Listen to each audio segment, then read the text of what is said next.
आगे एक बेर आजो कोरा में तोरो जवानी खिलत हियो मरद में बहिया पूरा रत पलंगिया हिलत हे रे अरे केतना फुसलैनी हमर दिल ने पिघलत चमड़ी वाला छिजवा बिना हमर के ने मिलत केतना फुसलैनी हमर दिल ने पिघलत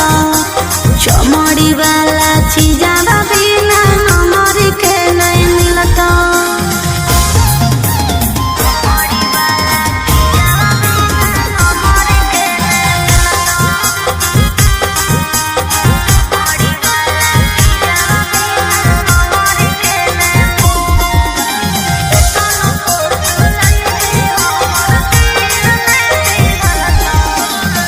खोजो ही रुपया काहे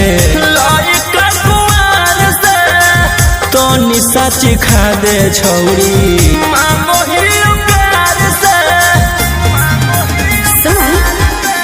प्यार मोहब्बत से भरो है नहीं पेटर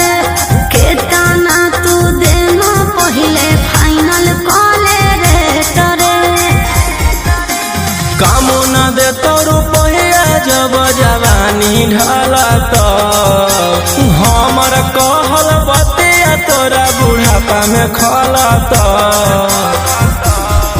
अरे केतना फुसलैनी हमर दिल ने पिघलत चमड़ी वाला छिजवा बिना हमर के न मिलत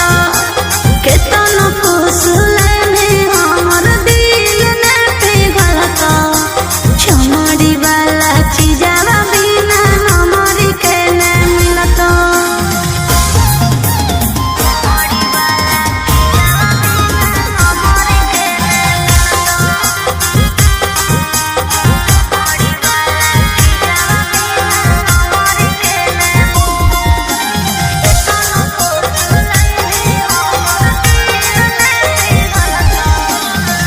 आज भर करा दे अपन चीजवा से भेट गे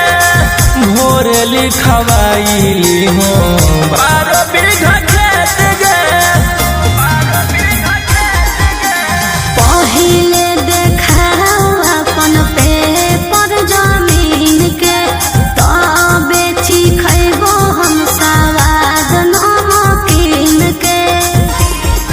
आगे राजा रौशन रही रानी बना के रखत तोरा सिवन कौनो दूसर छौड़ी के ताकत।